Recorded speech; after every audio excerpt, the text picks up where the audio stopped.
Hello friends, मैं doctor Mohammad Hamza national health programme से related third detail video में आपका स्वागत करता हूं, जो पूरी वीडियो एमओसीएच के एग्जाम से फोकस होने वाली है। आज थर्ड वीडियो में हम डिटेल से काला आजार कंट्रोल प्रोग्राम को डिस्कस करेंगे। काला आजार कंट्रोल या एलिमिनेशन प्रोग्राम, इसकी टाइमलाइन देखें तो 1990 और 91 यानी 1990-91 में गवर्नमेंट ऑफ इंडिया ने इसको लॉन्च किया था। ये स्कीम पूरी तरह से सेंट्रली स्पॉन्सर्ड थी, यानी केंद्र सरकार द्वारा चलाई गई थी। फिर 1991 में इसको इंटेंसिफाइड किया गया था। Significant reduction in morbidity and mortality, morbidity और मोर्टिलिटी को घटाने के लिए इसको इंटेंसिफाई किया गया 1991 में। 1992 में क्या हुआ, पीक इंसिडेंस हुआ था काला आजार का, जिसमें 77,102 केसेस मिले और 1419 डेथ हुई थी। फिर प्रोग्राम का असर हुआ इसको कंट्रोल करने का, तो 1995 में केस थोड़े से कम हो गए, यानी जो टोटल रिपोर्ट हुए उस साल में केस वो 22,625 और डेथ घटकर 277 रह गई। 2000 में गवर्नमेंट ऑफ इंडिया ने इसको रिव्यू किया और इसको रिकमेंड किया फिजिबिलिटी ऑफ एलिमिनेशन को। 2002 में नेशनल हेल्थ पॉलिसी एनएचपी को लॉन्च किया गया और इसी में काला आजार को एलिमिनेट करने के लिए 2010 का टारगेट सेट किया गया। दिसंबर 2003 में सेंट्रल गवर्नमेंट ने 100% ऑपरेशनल कॉस्ट, जो भी इससे रिलेटेड जो खर्चे थे, अखराजात थे, उसको सेंट्रल गवर्नमेंट ने देना शुरू किया 2003 से। 2010 में इसको जो टारगेट सेट किया गया था एलिमिनेट करने का, वो अचीव नहीं हो सका। इसलिए इसका रिवाइज जो टारगेट ये रखा गया वो 2015 को सेट किया गया, लेकिन तब भी ये 2015 तक भी एलिमिनेट नहीं हुआ।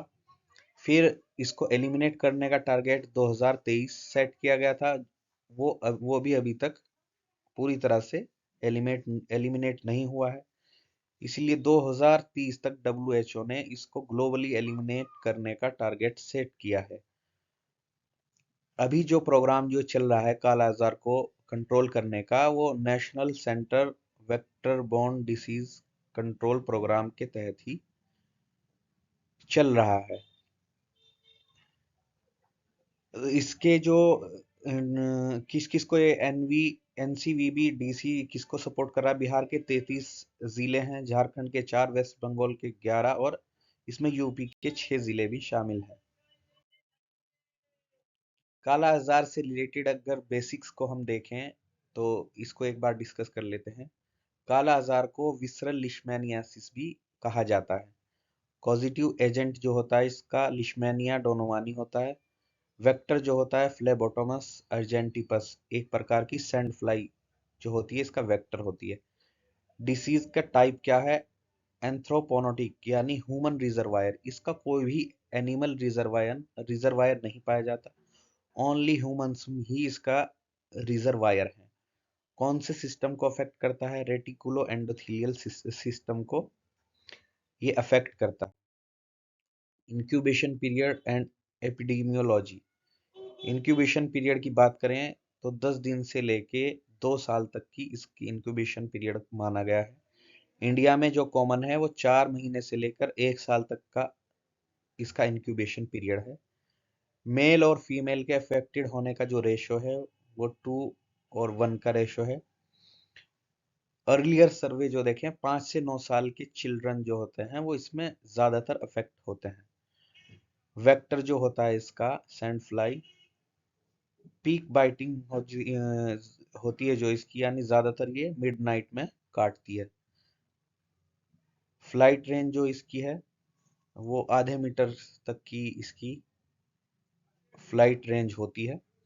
रेस्टिंग साइट यानी कहाँ कहाँ पर पाई जाती है, दरार जो होती हैं, दर्रे दरार, और जो जानवरों के बाड़े वगैरह जो होते हैं जहाँ पर जानवर बांधते हैं, कैटल शेड्स वगैरह, वहां पर ये पाई जाती है और रात में एक्टिवेट होकर काटती है और इसके कॉजेटिव ऑर्गेनिज्म को फैलाने का काम करती है।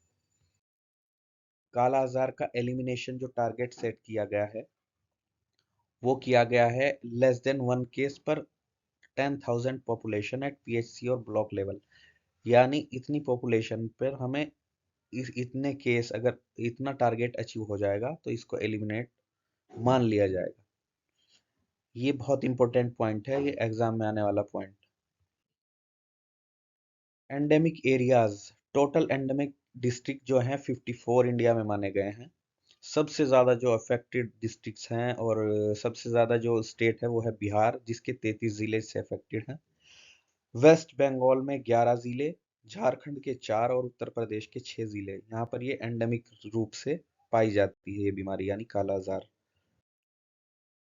इसको एलिमिनेट करने के लिए वही 5 pronged स्ट्रेटजी अपनाई गई है जो हमने पिछली वीडियो में यानी पिछली टॉपिक में डिस्कस किया था एलिफेंटियासिस में। जिस तरह से 5 pronged स्ट्रेटजी अपनाई गई थी उसी तरह इसी में भी अपनाई गई है। कंपोनेंट्स क्या क्या हैं उसके? EDCT early diagnosis and complete treatment, IVM integrated vector management, वही वेक्टर का मैनेजमेंट करना है, उसी के लिए स्प्रेज हैं। आईईसी करना, इंफॉर्मेशन एजुकेशन एंड कम्युनिकेशन, जो भी हमारे जागरूकता फैलाने के माध्यम है, पोस्टर हो गए, सोशल मीडिया हो गया, स्लोगन हो गए, इनके जरिए हमको जागरूकता फैलानी है पब्लिक के बीच में। बीसीसी बिहेवियर चेंजेस कम्युनिकेशन, यानी वेक्टर को कंट्रोल करने के लिए बिहेवियर चेंजेस कराना है, यानी जो भी आदतें हैं जिससे वेक्टर कंट्रोल किया जा सके वो डेवलप करनी है पब्लिक के अंदर। M&E मॉनिटरिंग एंड इवेल्युएशन, सही मॉनिटरिंग और इवेल्युएशन भी इसमें शामिल है। डायग्नोसिस किस तरह की जाती है इसकी? RDT रैपिड डायग्नोस्टिक टेस्ट होता है। कॉमन RDT जो इसकी RK39, ये इसका नाम है, ये भी महत्वपूर्ण पॉइंट है, इसको याद रखना जरूरी है, एग्जाम वाला पॉइंट है। किट का नाम पूछ सकता है कि RK39 किससे रिलेटेड है, तो ये हो जाएगी हमारी काला आजार से रिलेटेड। कंफर्मेटरी जो टेस्ट होता है इसका, स्प्लीनिक या बोन मैरो एस्पायरेट करते हैं और उसको चेक करते हैं लेबोरेटरी में। अगर उसका बॉडीज मिलती है लिशमैन या डोनोवानी की बॉडीज देखने को मिलती है पैरासाइट की, तो इसको कंफर्मेटरी माना जाता है। ट्रीटमेंट जो देखें अगर, तो फर्स्ट लाइन ट्रीटमेंट जो है लाइपोसोमल एम्फोटेरिसिन बी की सिंगल डोज, इसका फर्स्ट लाइन ट्रीटमेंट है। अल्टरनेटिव ड्रग्स जो हैं, मिल्टेफोसिन हो गया 28 डेज के लिए, एम्फोटेरिसिन बी, डिऑक्सीकोलेट या पीएम यानी पैरामोमाइसिन, ये इसकी सेकंड लाइन ट्रीटमेंट है। पीकेडीएल ट्रीटमेंट यानी पोस्ट काला अजार डर्मल लिशमैनियासिस, इसका ड्रग ऑफ चॉइस क्या हो गई? मिल्टेफोसिन। या जब काला अजार होता है तो उसमें उसके बाद जो होती है डर्मल लिशमैनियासिस हो जाती है, जिसमें स्किन से रिलेटेड हमारे जो सिम्टम दिखते हैं, इसको लेप्रोसी से मिलते जुलते इसके हमारे सिम्टम्स मिलते हैं। इसको कुछ लोग गलती से लेप्रोसी भी डायग्नोस कर लेते हैं, तो उसको कंफर्मेटरी जो टेस्ट है उससे डिफरेंशिएट किया जा सकता है। वेक्टर कंट्रोल किस प्रकार से करना है? आईआरएस इसका मेन कंपोनेंट है, यानी इंडोर रेजिडुअल स्प्रे, ये करना है। इंसेक्टिसाइड क्या क्या यूज होते हैं स्प्रे के लिए? डीडीटी हो गया और एसपी हो गया हमारा। डोज क्या रहेगी इसकी? 1 ग्राम पर मीटर स्क्वायर, यानी जिस एरिया में हम छिड़काव कर रहे हैं इसका स्प्रे का, उस एरिया के हिसाब से हम इससे कैलकुलेट कर लेंगे। 1 ग्राम पर मीटर स्क्वायर के हिसाब से जो इसका स्प्रे है वो तैयार किया जाएगा। Spray height up to 6 feet, 6 feet तक हमको स्प्रे करना है। 2 राउंड इसके करने हैं प्रति साल यानी पर ईयर, फरवरी मार्च में और मई जून में। काला आजार से रिलेटेड जो इंसेंटिव्स और सपोर्ट हैं उनको डिस्कस करें। इस तरह के पॉइंट ये भी एग्जाम में जरूर आते हैं। आशा को क्या इंसेंटिव मिलता है? उसको 500 रुपये मिलते हैं अगर वो काला आजार या पीकेडीएल पोस्ट काला आजार डर्मल लिशमैनियासिस का कोई भी केस आइडेंटिफाई करती है या करता है आशा, तो उसको 500 रुपये मिलते हैं, और उसको कंप्लीट फॉलोअप कराती है, पेशेंट को ट्रीटमेंट कराती हैं, तो उनको 500 रुपये गवर्नमेंट से मिलते हैं पर पेशेंट।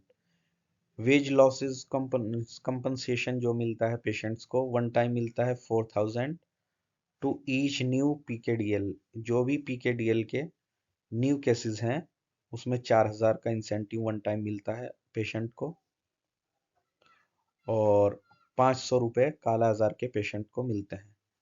फ्री सर्विसेज क्या क्या रहती हैं? फ्री डायग्नोसिस, फ्री ट्रीटमेंट, दोनों को, काला आजार के पेशेंट को भी और पोस्ट काला आजार डर्मल लिशमैनियासिस के पेशेंट को भी, सभी पीएचसी और सीएचसी पर, एंडेमिक ब्लॉक्स में, यानी हर जगह पे तो ये हो ही नहीं रहा है। जिन भी ब्लॉक्स में मिल रहे हैं इसके केस, जो जिले इससे अफेक्टेड है, वहां पर इनका फ्री डायग्नोसिस और ट्रीटमेंट अवेलेबल है।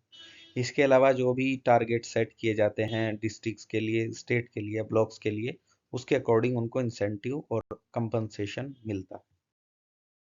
Thank you. तो आज की वीडियो में इतना ही। वीडियो को लाइक कर दीजिए, शेयर कर दीजिए और चैनल को सब्सक्राइब ज़रूर कीजिए। सब्सक्राइब नहीं करते हैं आप, वीडियो देख लेते हैं, और कमेंट में जो भी आपका क्वेश्चन हो वो आप पूछ सकते हैं। Thank you. नई वीडियो में हम, इससे अगली वीडियो में इससे रिलेटेड जो भी हाई यील्ड एमसीक्यूज होंगे उनको डिस्कस करेंगे।